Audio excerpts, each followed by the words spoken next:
Guys, just listen to this. The reason you're seeing the case numbers still don't look very bad is because they don't have access to very many tests. So, look at Ecuador. Look at what's going on in Ecuador. They're putting bodies out on the street. You're going to see that in countries in Africa. Wow. Wow.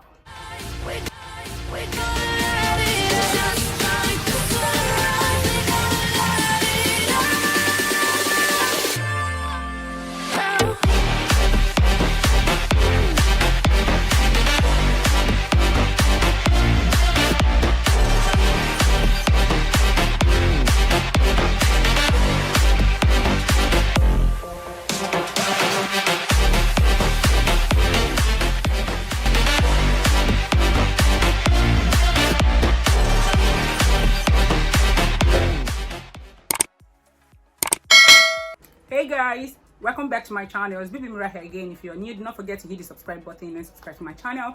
If you're not new, thank you for sticking around. So today I'm going to be talking about something that looks very serious, and I'm going to actually share my opinion on this. So yesterday I was going through the internet and I saw what Melinda Gates' wife said about Africa. And before I continue this video, I'm just going to read it out for you guys to listen. Africa will soon have dead bodies lying on the streets, Bill Gates' wife Melinda.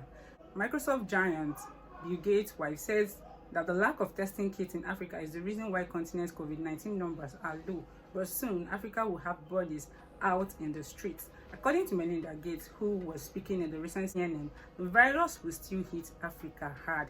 The billionaire's wife warned Africans about the crisis facing the global crisis.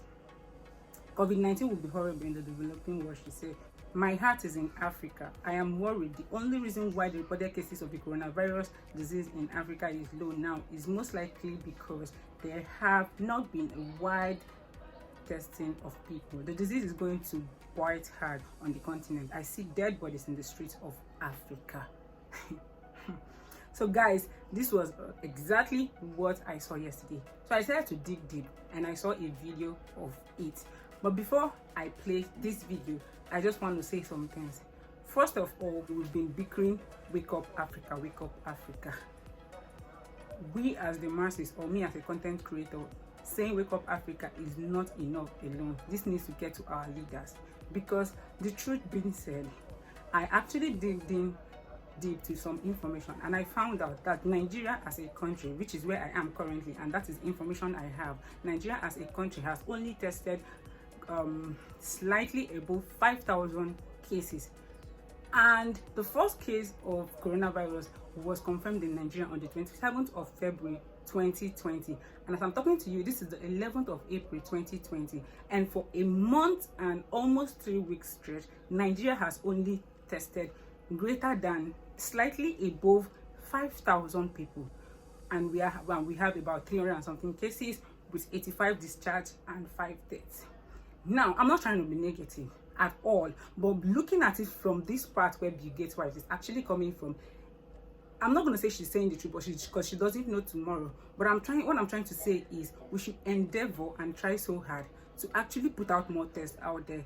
For me, like in Nigeria, I think Lagos, Abuja, Edo, and all those cases, all those states that have high cases, they should actually carry out tests for a large number of people in that case. Because I can't see the reason why South Korea is testing 12,000 people per day, and we are testing slightly above 5,000 people in an entire month and more. That is for that. Let's go back to the video so I can say other things I actually need to say. This was an interview she granted with CNN. So yeah, let's see. African Americans in the United States are getting coronavirus more and are dying at a much higher rate. When you started to see these numbers come in, what did you think? It was heartbreaking when the numbers started to come in. We thought that might be the case, but what I see is that, COVID-19, if it affects everybody, but affects people differently. We need a national response, and it needs to be equitable.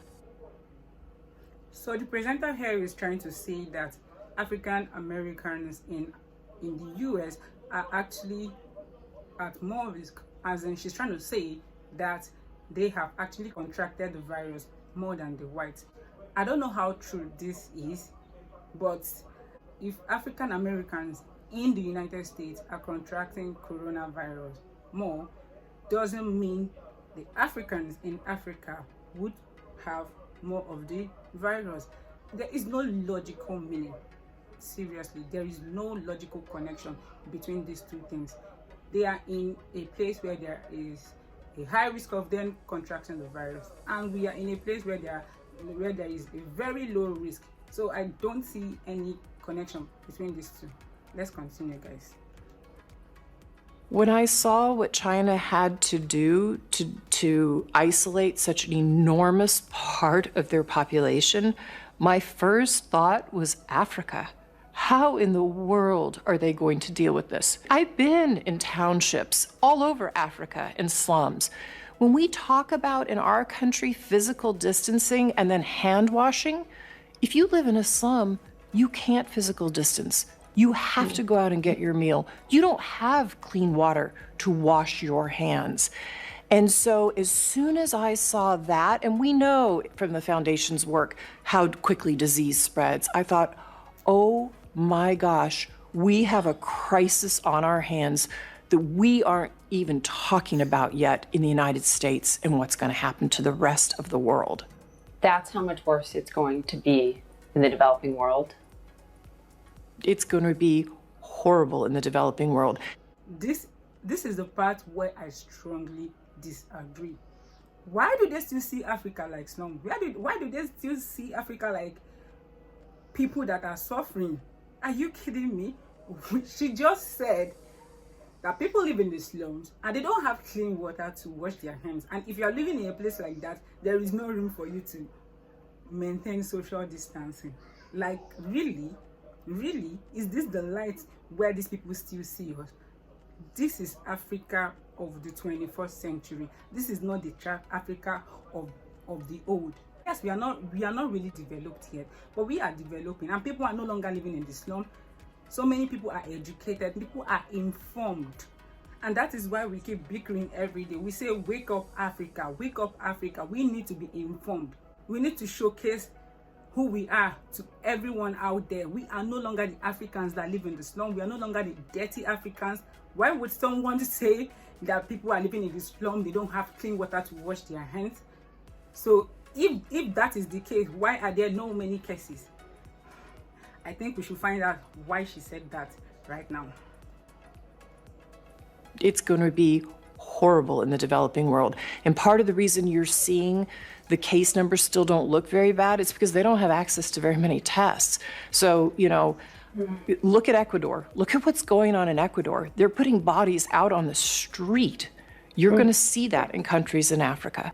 So her reason for saying this is because she believes that we don't have enough testing kits and we are not putting out enough tests. Saying we don't have enough testing kits, I've already given you guys why I feel so, because I am using Nigeria as example. Nigeria is one of the biggest country in Africa, and if we are still testing slightly above 5,000 cases in a month and 3 weeks, then that is really not a good one. But for her to say that people are living in the slums and they don't have clean water to wash their hands, please, how do these people live? Does that mean they drink dirty water and they are not all yet dead by now? This is where our leaders come in. Seriously, this is why I'm making content centered around this, for our voice to be heard. Our leaders need to double up. We need to try to eradicate this thing in Africa as early as possible. I know the hard work we did when Ebola came to town. We actually tried our best, and I believe we can actually do more during this season. I feel more tests should be conducted.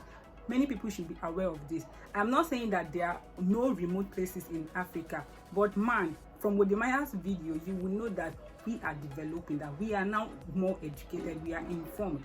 So there's nothing like people living in the slum and washing hands with dirty water and not maintaining social distancing. All we have to do is to try to put out more tests out there, and we'll be fine. I don't think it will ever get to the extent where there will be dead bodies lying in Africa. I strongly believe we would do better. serious. So with everything she had said, I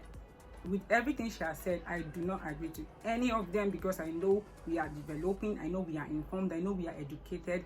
All I'm asking for is for our leaders to take this thing seriously. Let them take us seriously. That is why we are creating this content. That is why we are doing all these things, and it's going online, so that they would be able to say one way or the other, more tests should be carried out in Africa.